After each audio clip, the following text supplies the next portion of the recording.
ॲक्वापॉनिक्स आणि हायड्रोपॉनिक्स, मातीशिवाय वनस्पतीची वाढ।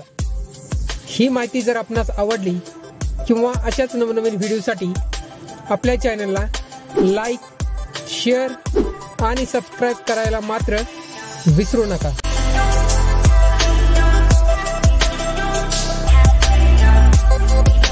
आधुनिक शेतीत तंत्रज्ञानाचा समावेश होत असून ॲक्वापॉनिक्स आणि हायड्रोपॉनिक्स हे दोन प्रभावी तंत्र समोर आले आहेत। ही दोन्ही तंत्रे मातीशिवाय वनस्पतींची वाढ साध्य करतात आणि त्यांच्या अनुकूलतेमुळे शेतकरी तसेच शहरी शेतीसाठी एक आश्वासक पर्याय ठरतात। ॲक्वापॉनिक्स मध्ये मत्स्यपालन आणि शेती एकत्र केली जाते, तर हायड्रोपॉनिक्स मध्ये वनस्पतींच्या वाढीसाठी पाण्याचा वापर केला जातो।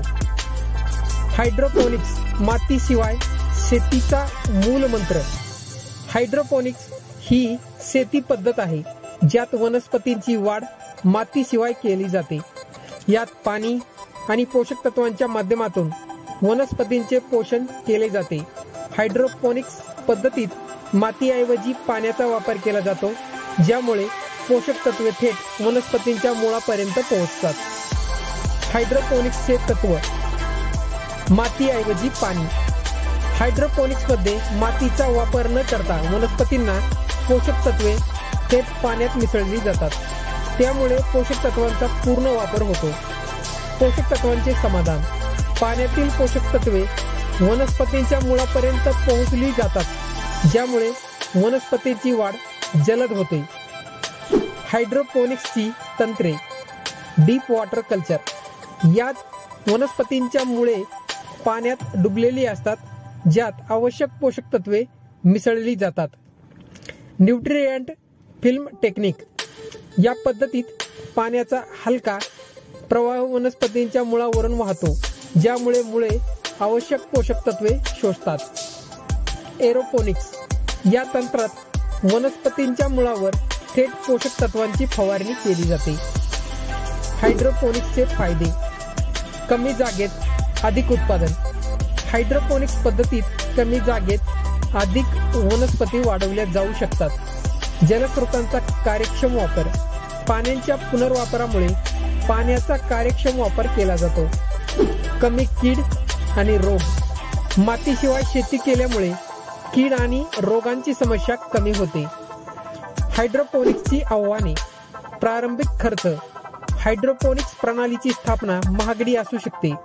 तंत्रज्ञानाची आवश्यकता: हायड्रोपोनिक्ससाठी तंत्रज्ञानाचे ज्ञान आवश्यक आहे। ऊर्जा वापर: हायड्रोपोनिक्स प्रणालीत ऊर्जेचा वापर हा आवश्यक असतो।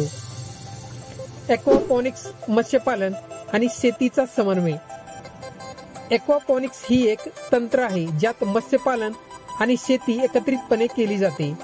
यात मत्स्यपालनातून निर्माण होणारे अपशिष्ट पाण्यात मिसळले जाते, ज्यामुळे वनस्पतींना पोषक तत्वांची पूर्तता होते।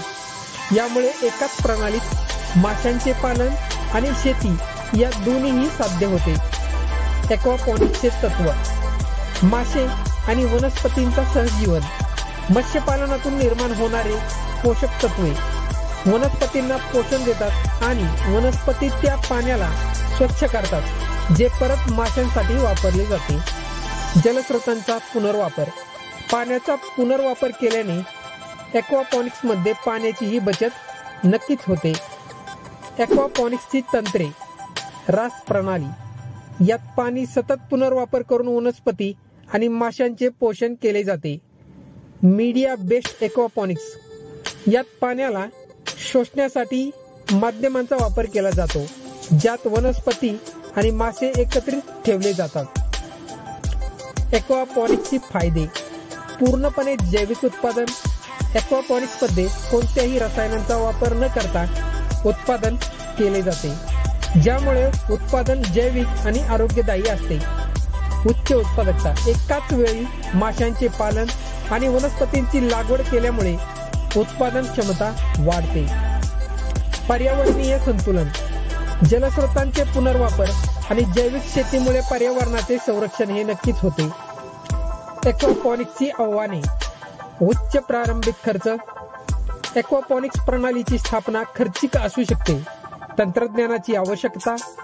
ॲक्वापॉनिक्स प्रणालीसाठी तंत्रज्ञानाचे ज्ञान आणि योग्य व्यवस्थापन आवश्यक आहे. ऊर्जा वापर. ॲक्वापॉनिक्स प्रणालीत ऊर्जेचा वापर हा आवश्यक असतो. ॲक्वापॉनिक्स आणि हायड्रोपॉनिक्स शाश्वत शेतीसाठी हा उत्तम पर्याय आहे.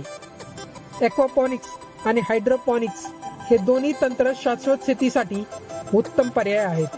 दोन्ही तंत्रे मातीशिवाय शेती साध्य करतात आणि जलस्रोतांचा कार्यक्रम वापर करून उच्च उत्पादकता मिळवता येतात. शहरी शेतीसाठी योग्य. कमी जागेत शेती. ॲक्वापॉनिक्स आणि हायड्रोपॉनिक्स या पद्धतीत कमी जागेत अधिक उत्पादन करण्यासाठी उपयुक्त आहे. अन्न सुरक्षेची पूर्तता. शहरी भागात वाढत्या अन्न सुरक्षेच्या समस्यांवर हे तंत्र नक्कीच प्रभावी ठरू शकतात. पर्यावरणीय दृष्टिकोनातून जलस्रोतांचे संरक्षण.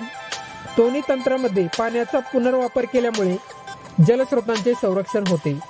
जैविक उत्पादन. या पद्धतीत रसायनांचा वापर टाळला जातो, ज्यामुळे जैविक उत्पादन साध्य होते. भविष्याची शेती. ॲक्वापॉनिक्स आणि हायड्रोपॉनिक्स या तंत्राचा वापर करून शेतकरी उच्च उत्पादकता मिळवू शकतात आणि पर्यावरणाचे संरक्षण करू शकतात. या तंत्रामध्ये अन्न सुरक्षेची पूर्तता करण्याची क्षमता आहे, विशेषतः शहरी भागात जिथे जमिनीची कमतरता आहे. त्यामुळे ॲक्वापॉनिक्स आणि हायड्रोपॉनिक्स हे भविष्याच्या शाश्वत शेतीचे उत्तम पर्याय नक्कीच ठरू शकतात.